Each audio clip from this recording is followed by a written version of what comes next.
बाप्पांच्या नैवेद्यासाठी खास रवा मोदक बनवलेले आहेत। अगदी खुसखुशीत आणि अगदी 10 ते 15 मिनिटात तयार होणारे हे रवा मोदक आहेत। बऱ्याच जणांना उकडीचे मोदक जमत नाही, तर त्यांच्यासाठी हा अगदी बेस्ट ऑप्शन आहे। अगदी झटपट होणारी ही रेसिपी आहे। नमस्कार मंडळी, स्वागत आहे तुमचं किचन रेसिपीजमध्ये। तर आज अगदी 10 ते 12 मिनिटात तयार होणारे रवा मोदक मी बनवलेले आहे। अगदी सहज सोपी रेसिपी आहे, कोणीही करू शकतं। पहिल्यांदा जरी तुम्ही करत असाल तरी अजिबात बिघडणार नाही, असं अचूक प्रमाण आजच्या व्हिडिओमध्ये सांगितलेलं आहे। चला तर आपण रवा मोदक बनवायला सुरुवात करूया। मोदक बनवण्यासाठी इथे मी 1 कप इतका रवा घेतलेला आहे। जाड बारीक कुठलाही रवा तुम्ही घेऊ शकता। आता हे 100 ग्रॅम इतकं कपचं प्रमाण आहे। तुम्ही घरातली कुठलीही वाटी प्रमाणासाठी घेऊ शकता। आता जो रवा आहे तो तुपामध्ये मी भाजून घेणार आहे। त्यासाठी इथे मी चमचाभर इतकं तूप टाकून घेतलं आणि यामध्ये अगदी मंद आचेवर आता हा रवा भाजून घ्यायचा आहे। रवा चांगला भाजून घेतल्याने मोदक खाताना कडक कचकचीत असे लागणार नाही, त्यामुळं मंद आचेवर रवा चांगला भाजून घ्यायचा आहे। आता इथे 5 ते 6 मिनिटं झालेले आहे। रवा हा मंद आचेवर मी भाजून घेतला। त्यानंतर यामध्ये मी डेसिकेटेड कोकोनट टाकून घेतलं। तर 100 ग्रॅम मी रवा टाकला होता, त्यासाठी 50 ग्रॅम इतकं डेसिकेटेड कोकोनट मी टाकलेलं आहे। या कोकोनट पावडरऐवजी तुम्ही ओल्या खोबऱ्याचा देखील इथे वापर करू शकता। ओलं खोबरं देखील तुम्ही भाजून घेऊ शकता आणि जर ओलं खोबरंही तुमच्याकडे नसेल तर तुम्ही जे सुकं खोबरं आपलं असतं त्याचा जो चॉकलेटी भाग आहे पाठीचा तो काढून मिक्सरमध्ये फिरवून त्याची पावडर देखील तुम्ही या मोदकामध्ये वापरू शकता। तर एकूण 10 ते 12 मिनिटं मी हे दोन्ही जिन्नस व्यवस्थित असे भाजून घेतले मंद आचेवर। आता यामध्ये आपण बाकीचे जिन्नस ॲड करणार आहोत। तर इथे मी मिल्क पावडरचा वापर केलेला आहे। जे 10 रुपयेवालं मिल्क पावडरचं पॅकेट येतं ते इथे मी वापरलेलं आहे। संपूर्ण पॅकेट मी या मोदकामध्ये टाकलेलं आहे। या मिल्क पावडरमुळे या मोदकाला चव खूप छान येते आणि हे मिश्रण एकसंध होण्यासाठी देखील मदत होते।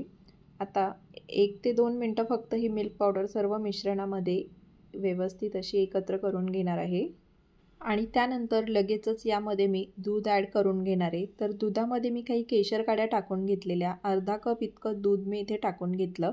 तर यासाठीच वाटीचं किंवा कपचं प्रमाण पहिले सेट करून घेतलं ना तर सर्व गोष्टी अगदी अचूक प्रमाणामध्ये पडतात आणि आपली रेसिपी अजिबात चुकत नाही, बिघडत नाही। तर इथे मी लागेल तसा दुधाचा वापर करणार आहे। तर सुरुवातीला मी अर्धा कप इतकं दूध टाकून घेतलं, सर्व मिश्रण व्यवस्थित एकत्र केलं आणि त्यानंतर यामध्ये सुक्या मेव्याचे काप मी इथे टाकून घेतले। आवडीनुसार तुम्ही काजू, बदाम, पिस्ता यामध्ये टाकून घेऊ शकता। सर्व मिश्रण व्यवस्थित असं एकत्र करून परतून घेतलं 2 ते 3 मिनिटं। आता या मिश्रणामध्ये 1 कप इतका गूळ टाकून घेतलेला आहे। तर गुळाऐवजी पिठी साखरेचा देखील तुम्ही वापर करू शकता। तर इथे मी गुळाचा वापर केला आहे। सर्व जिन्नस व्यवस्थित एकत्र केले। आता इथे पुन्हा मी पाव कप इतकं दूध ॲड करून घेतलं। तर एकूण पाऊण कप दुधाचा वापर मी इथे केलेला आहे। सर्व मिश्रण व्यवस्थित असं एकत्र करून घेतलं। आता गॅस बंद करून हे सर्व मिश्रण एका ताटामध्ये काढून घ्यायचं आहे आणि कोमट झाल्यावर लगेचच याचे मोदक बनवायला घ्यायचे। आता मी इथे मोदकाच्या साच्याने मोदक बनवणार आहे। तुमच्याकडे जर मोदकाचा साचा नसेल तर तुम्ही हाताने गोल लाडवाप्रमाणे गोळा करून आणि त्याला टोक काढून असे देखील मोदक बनवू शकता।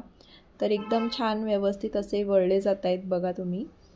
तर इथे जो छोटा साचा मी घेतलेला आहे त्यानेच मी आज हे मोदक बनवणार आहे। तर या साच्यामध्ये लागेल तसं हे सारण भरून आता याचे मस्त छोटे छोटे आकाराचे मोदक बनवून घ्यायचे। सारण भरताना अगदी दाबून भरायचं आहे, म्हणजे मोदकाला आकार व्यवस्थित असा येतो। तर तुम्ही बघू शकता किती छान मोदक तयार झालेलं आहे। आता याच पद्धतीनं मी बाकीचे सर्व मोदक बनवून घेते। हे मोदक 2 ते 3 दिवस अगदी छान टिकतात, अजिबात खराब होत नाही। तर या पद्धतीनं मी सगळे मोदक इथे बनवून घेतले आणि तुम्ही बघू शकता किती सुंदर सुबक असे मोदक तयार झालेले आहे आणि तेही अगदी 10 ते 12 मिनिटात हे एवढे सुंदर असे मोदक तयार झालेले आहेत। तर तुम्हीही यावर्षी नक्कीच बाप्पाच्या प्रसादासाठी हे असे रवा मोदक जरूर बनवा आणि आजची रेसिपी जर तुम्हाला आवडली असेल तर चॅनलला लाईक, शेअर, सबस्क्राईब नक्की करा। धन्यवाद।